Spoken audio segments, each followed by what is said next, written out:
Marks. Hey, Lisa. So, welcome back to Schoen Home. We were kind of in the mood to make pasta, and we both have our favorite pasta sauce, which is Bolognese. Or ragu. Oh, I didn't know that. Yeah. And we're longing to travel to Italy. But since So, we can't. we're bringing Italy to California. Okay? Okay. Let's get started, and then we'll talk about how we're doing it and just why we love it so much. Okay? So I have my mirepoix, right? And all my mise en place. As you can see, I'm super organized with this, which is really important. I have onions, carrots, and celery, and I like to add that first to my pot. And some people like to do the reverse. They like to add the meat first and then the mirepoix, but I like to add the mirepoix first. Okay? Mirepoix? Mirepoix. Yeah, that's the French term for carrot, celery, and onion. Wow. Sorry, I know we're in Italy, but okay. So I'm just going to add that, and my pan has been preheating.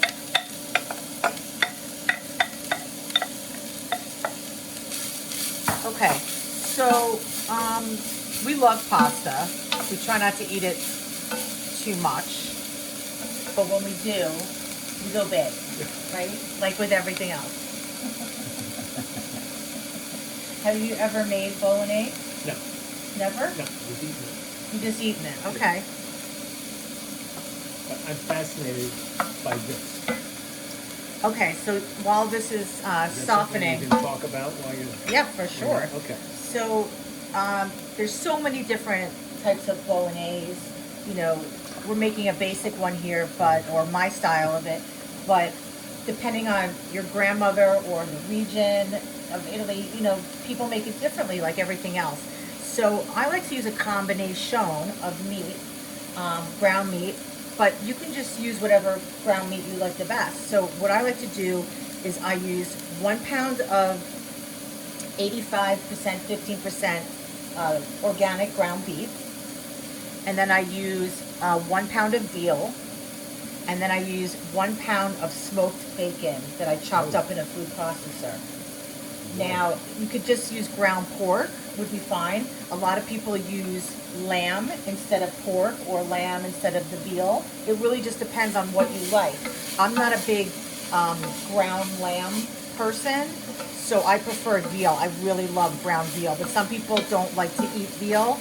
But you could also just make this completely with just ground beef. Yeah. Or you can do the same exact thing we're doing here today with ground turkey, right? So there's lots of options. I'm going to add a little bit of salt. So you've traveled quite a bit around Italy, and do you remember having bolognese? Oh, yeah. Yeah? Yeah, and because it's sort of a staple, you go to a restaurant and they will almost always have a bolognese sauce. Mm-hmm. And I didn't know what a lot of sauces were, so that was always a good go-to because I knew it was going to be incredible, it was going to be good and solid, and I love it. Yeah. It's so hearty. Yeah. Do you have any like favorite bolognese dishes from like any particular restaurants that you and I have been to, or that you've been without me? Well, we have had until COVID-19 a local corner restaurant. Yes. Which has really been great for us, and they had a killer. The chef Juan. Yeah. Had a killer Italian bolognese sauce. Yeah, it was called Casa Otto, and it's our local Italian little. We walked to it, it's a couple place. blocks away, and a killer, and we'd sit there, and it was always a great. They also had a great oxtail. They had a great oxtail ragu. They had a great short rib ravioli. They had their pastas are fantastic. Their pasta sauces are fantastic, and unfortunately, they did not make it with COVID. So we're bummed about that, but we're hoping they might reopen. Okay, so I just lightly cooked my mirepoix, right? Mm-hmm. Just to kind of get it going, and then I left a little hot spot here in the middle, and I'm going to start adding my meat one at a time. Okay, I'm going to add the bacon first, and I like doing I'm actually using bacon, thick applewood smoked bacon that I put in a food processor and just pulsed it till it became, you know, crumbly like ground meat, Yeah. right?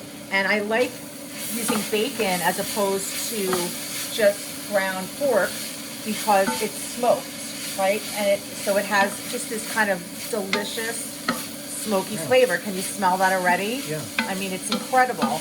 And it's got a great amount of fat content in there that's going to just take this to the next level. Like, so you guys, I always talk about layering my flavors, right? And I've taught you that well. So this is like the ultimate layer of flavors.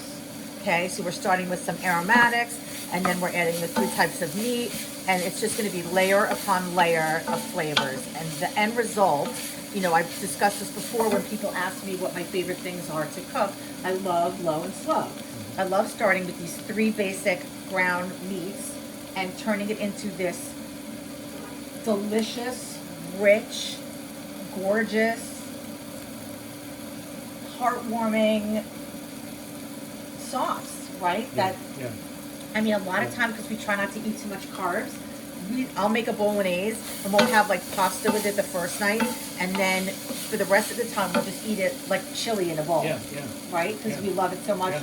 Or I'll freeze it and we'll save it for another time. What other pasta sauces do you love, Parks?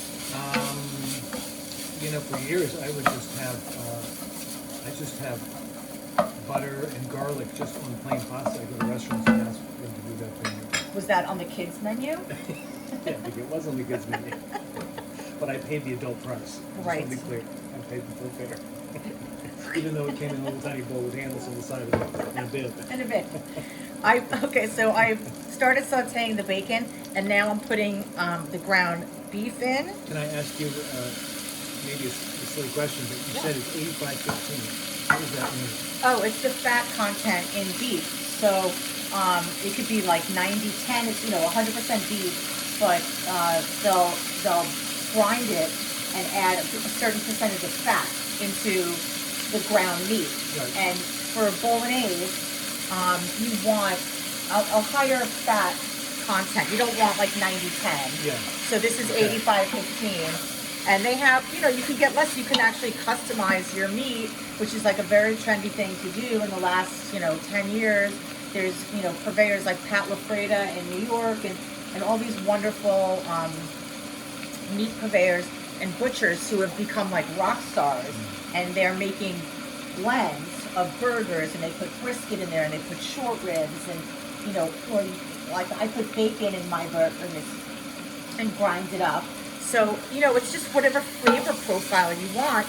And if you, have like high cholesterol and you don't want the higher fat content, then by all means use the lowest. Make it leaner, for sure, right? But fat, as you know, I always say fat equals flavor, right? Yep. So I'm just kind of rounding this up, moving it around, and one really important thing to do is to always season your meat, or season your sauce as you're going. Not just one seasoning at the beginning or one seasoning at the end. You want to layer your flavors. So as I'm adding new ingredients, I need to season those ingredients, right? Does that make sense? Yeah, it does make sense. How do you feel about, like I make fresh pasta, excuse me, I make fresh pasta for you sometimes. Do you like fresh pasta or? I love your fresh pasta. Or box pasta. But dry pasta. I'm fine with dry pasta, and even now gluten-free pasta, which I resisted and hesitated about. Yeah. Actually, it can be great, especially with a sauce like this. With a sauce like this? Amazing. Amazing. Absolutely. Okay, so I'm going to make another hot spot here. Make some space for my veal. And this would feed how many people? This recipe? I would say like probably 6 nice portions, 6 to 8 nice portions. If it's just like your entree, but if it was an appetizer, or you served it with a lot of other things, you could probably serve 10 people. Okay, so I'm putting just a little more. You could entertain with this recipe. Oh yeah, for sure. I mean, if you're going to go to the trouble, like I tell you, with other things, to make something that's labor intensive like this, I mean, it's not hard. It takes a little bit of time. you might as well make more than you need so that you have extra and you have it in the freezer. Yeah. And you can pull it out, you know, on a cold, rainy night and warm it up. And how long will this keep in the freezer if you're storing it? Oh, at least 3 months. But it'll never last that long in our freezer. No, You know that. It's never going to get frozen. Right. It probably won't get frozen. No, because we'll have this dinner, and then tomorrow we'll break it out and we'll make it into, it'll be like a chili that we'll have. Yeah, or we could make it, turn it into a lasagna. There's so many things that we can do with it. We can, I don't know, we'll figure that out later. So we're just gonna get this going, brown it up, mix it and combine all 3 of these meats. It smells so good. And I generally cook this for about 3 hours. So it is a long process, and you don't have to cook it that long. You could probably get a pretty great result with the technique that we're showing you today in just like an hour. But we're going to go for it. You have to stay and work on it and stir it. And... Once you just have to kind of keep your eye on it, you know, but you don't have to be glued to the stove. You really don't. Okay. Well, steaks and pasta. Those are my 2 favorite things I eat all day long. Those are your I know. Me too. Okay, I'm going to make another little hot spot here. And I'm going to add, I have like 6 or 7 cloves of garlic that I minced. And we're going to add that to the center. And we'll let that get a little bit brown. Nice. It smells so good. And to this is very traditional in Bolognese, we're going to add a little bit of fresh nutmeg. So if you have ground nutmeg, you can use that too. I don't put in a lot. I'm just going to put a tiny bit, and I put it on my microplane. I've never seen a nutmeg. You haven't? No. You poor thing. I didn't know what it was on the counter. I thought, what's that? Yeah, that's fresh nutmeg. Really? It's really woody, Yeah. and it's like very Christmassy, Yeah. and just kind of reminds you of the holidays. But it's kind of a traditional ingredient in most Bolognese. Just a touch, just that little hint that you almost can't figure out what is that, you know? So what was that? How would you describe the amount we just put in? I probably put like an 1/8 of a teaspoon. Yeah. Right? Okay. Okay, so now we're going to do something interesting. We're going to put a cup of milk in here, okay? And I want to cook that down until it's basically gone. And the reason why we're putting milk in is because it kind of mellows out the tomato, the acid in the tomato, and the acid in the wine. Because we're also going to be adding red wine. We're using a Pinot Noir, and we're going to add tomato paste, and they're pretty acidic. So And what's this? that's chicken stock. So we are going to let this cook down and evaporate completely, and that will just kind of mellow our tomato out. And at what point can we eat this? We might have to tie ourselves over with something else. Just like, no, I'm not gonna do that. No, I'm waiting. Okay, so letting that cook down. It's almost done. Wow, I know. that's fast. It's fast. Is it cooking off or getting absorbed? No, it's evaporating. Wow. But it's, you know, it's another layer of flavor, and it's just going to mellow out the acidity of those tomatoes. Good tip. Okay. So the next thing that I like to do, I'll make another little kind of hot spot here. Let me just let that reduce for What other sauces are your favorites on pasta? Are there any cream sauces you like? You know, I'm not that much of a cream sauce girl. Like, I do like a little cream added to a red sauce, but I don't like a bechamel, like a white sauce on my pasta. And I know you do, because usually they tend to It'd be go... like a linguine, you know, with a nice white sauce. Well, it's mostly cheese, Yes. right? It's a cheese sauce, and I'm not like a big cheese person. So that's like, I like cheese on my pasta, like Reggiano, but I like red sauces. I like marinara. I like arrabbiata. I like, tomato with guanciale. I like bolognese. I like short rib. I like oxtail. I Those like, things are good. I like wild boar. And I just like and I like garlic, olive oil, Mhm. and parsley and chili flakes. I like more of the simple. Yeah. Okay, so I want to add now some tomato paste. And tomato paste is, I think it's an underused ingredient in general. I think people don't know what to do with it. But what's so nice about it, and I like this double concentrated tomato paste. It's simply organic, Simple Truth organic. It just adds this other layer of flavor. And I know I say it all the time, but it's true. And this richness that you don't get only from the tomatoes itself. And it's very condensed, and it has just a really lovely quality. And also, I'm adding this whole tube of tomato paste. Really? Now, I may not add all of that tomato sauce, but I'm definitely going to add the whole tube of paste. And it's just going to add that kind of umami, like next level flavor, right? And It's a tower of power right there. it is a tower of power. Wow. Okay, that's garbage. You can throw that out.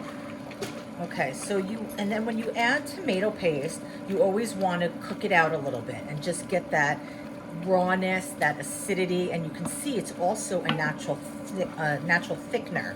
So you can see that basically just sucked up all of that excess liquid that we had. Wow. Okay? Oh, Wow. it's so good already. Who taught you your bolognese sauce? I think I taught myself, honestly. I don't remember because I never worked in an Italian restaurant, so I never worked in a restaurant where it was on the menu. Yeah. So I taught myself, I'm pretty sure. Did Lydia Bastianich ever give you suggestions? Well, I've done a lot of work with Lydia Bastianich on her television shows and helped her with styling throughout the years, and she's a big influence on me. And I've made her bolognese many, many times, but I can't tell you off the top of my head how it differs from mine. And she probably makes 10 different styles of bolognese, just because she's literally from Italy, and she has all that tradition and family, and everyone probably has a different take on it. So next we're going to add about a half a bottle of red wine. Now you can, if you don't want to add red wine, if you don't like red wine, you can leave it out. But if you don't like red, you could also add white, would be totally fine. But I like the richness that red wine is going to add to this. So and the alcohol basically burns off? The alcohol, I'm going to even do less than a half a bottle. The alcohol will definitely burn off, and it's not going to taste winey. It's just going to be another layer of our flavor. And you always want to use a wine that's drinkable. You don't want to get like a cooking wine from the supermarket. And I would suggest like at least a $10 or $12 bottle of wine. By all means, don't use a $50 bottle of wine. But just an inexpensive dry red wine is just great for cooking. Okay, so we're gonna let that reduce a little bit. Wow. Also, we're gonna throw in a bay leaf.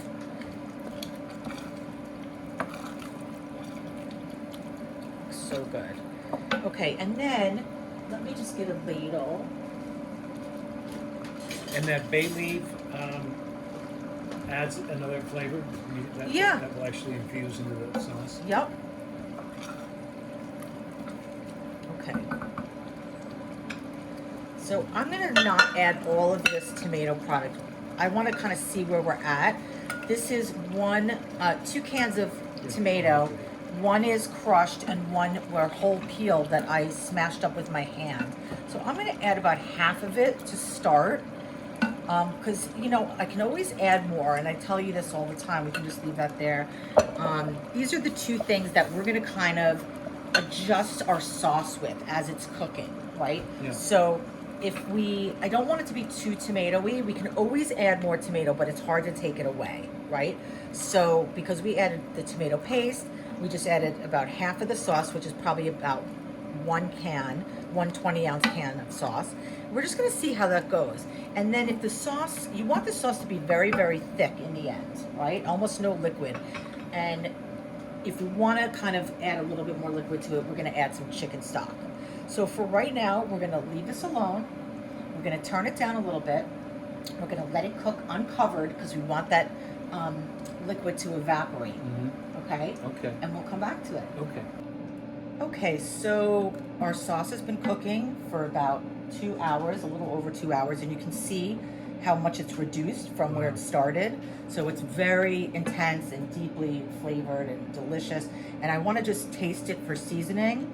And also what I like to do is I like to put, I save my Parmesan rind ends after you eat a block of Parm.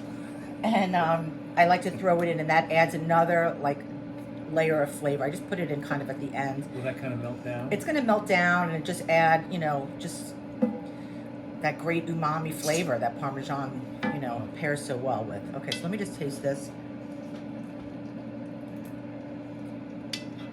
What do you think? So good. Taste that. Okay, I'm going to add just a little bit of salt and pepper.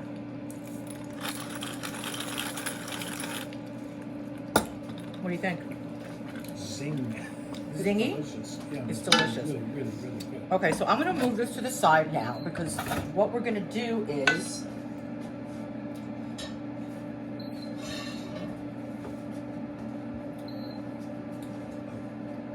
so the way I finish a pasta dish, we're not going to use all that bolognese right now, right? So we're going to heat this pan up. Okay. And we're just going to take what we need from here. So what I like to do is, yes, I add about a half a cup. Well, I also just want to back up and say I added the rest of my red sauce to this, so it was 2 cans of red sauce, but only 1 cup of chicken stock. Okay. And I'm going to put about a half a cup of chicken stock in here, just to kind of loosen up our sauce a little bit, and then we'll add a couple of, depending on how much we want to eat. Okay, so we're kind of like creating like a new little sauce for us, right? A separate sauce. Using that as the base? Using this as the base, okay?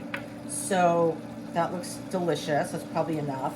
And then I always save my pasta water, a little bit of it. And, you know, I always kind of remind you, if you're the type of person who forgets to save their pasta water, make pasta and save like a jar, put it in a ball jar, and just, you know, use it as you need it. So I saved about a 1/4 cup of pasta water. And the reason why we use pasta water is because it's very starchy, and so it'll thicken our sauce naturally, and it also helps the sauce cling to the pasta. Okay, so that's why we add it. Okay, so we have our sauce, and we made in advance whole wheat penne, and cooked it till less than al dente because we're going to finish it in the sauce. Okay. It's probably more than we need. You can always have it later. I know, parts, but okay. So we're just going to combine that, and we really want to coat these noodles. And I don't ever put olive oil on my noodles unless that's part of the sauce that I'm making. You know, like an olive oil garlic, because the olive oil will just make the sauce slip off the noodles. We want it to cling to the noodles, right? That's the fun part, right? And like this penne, it has those little lines in it, which, you know, also help the sauce cling to it. Lines on it? Yeah, because it kind of gets into those little nooks and crannies, right? Okay, so we're just going to let that cook for a minute. And we're going to add 2 tablespoons of butter. Okay, and that's going to add another layer of flavor. It's going to help thicken the sauce also, and just make it creamy and a little bit glossy, and it's kind of just like a finisher, right? And it's delicious. And it's delicious, and if you don't want to use butter, just leave it out. And then I also always add a little bit of olive oil at the end. For flavor, exactly. And we'll add some more ground black pepper to this. I know. And a little bit of salt. Now we don't want to add too much salt because we're going to add Parmesan cheese, right? And we don't want it to be too salty. So let me just see these melting. It's getting nice and creamy. Wow. And once we add the Parmesan cheese, it's going to tighten up a little bit more, Yeah, right? Because yeah. it's a binder. Yeah. I'm going to add a couple chili flakes. Uh-huh. And then, so when you add the Parmesan cheese to the pan, you want to turn the flame off, okay? Because it'll start to separate. So we're going to, as soon as we know we're ready to go, we're going to turn it off. That's the last step. That's the last step. Yeah. And so we're going to add a little bit of basil to this. I don't even cut it up. I'm just throwing in the leaves, and that'll add a really nice freshness. Beautiful. Pretty. Okay. Yeah. Okay, I think we're pretty good to go. You see how that's coating? Yeah. Okay, so let me turn off this flame, Okay. and we're gonna add, why don't you do this? Why don't you add some cheese? I cut up some pieces I here. see that. So just put them in there and grind it up? Yeah, a couple. Just we'll do some over the top once we plate it, but you can just add that right over the top. I'm gonna turn it the other way. Yep, there you go. And I love this cheese grater because it makes those beautiful Yeah, it's a little squiggles. So it's pretty. like little commas. Little commas. Aw. Yeah. Okay, great. So Caramel, now, delicious. Is that enough? Or keep going? yeah, keep going. Okay. Yeah, that's about what I put in there now, I think. Okay. Okay, so now we'll just combine this, and that's gonna make it even more creamy. It smells so good. Beautiful, right? Okay, Yeah. so we're gonna just clean up a little bit. We're gonna plate it, and we'll sit down and eat it and taste it. Okay. Okay. Good. Love that. All right. I See you can't soon. wait. Okay. Bye. So we have plated our pasta, and it looks so delicious. I'm really excited. I'm gonna put a little more cheese on mine. Me too.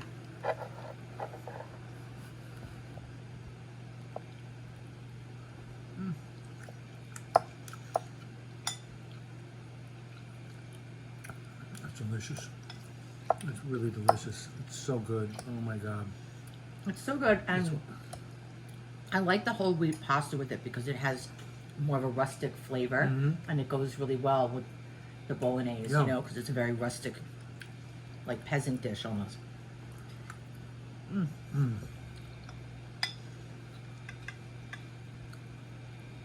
This is why we love Italian food. I know, it's crazy. It's crazy delicious. It's so good. Always works. Always great. I mean, this Wow. this sauce is a real labor of love. You know, it takes. Like how long? How much time is involved in doing that? I mean, it was like about 3 hours, 3.5 hours. But most of that is just simmering and stirring. You know, Mm-hmm. it's so delicious. Oh wow. Oh my God. Is this one of your favorite sauces? Mm-hmm. Yeah. Me too. Yeah. Absolutely. Okay. Always, Well, always delicious. always Thank you so delicious. much. You're welcome. I love it. Great. Thanks for watching, guys. I know you can do this. Can you do it? I think so. I think I could.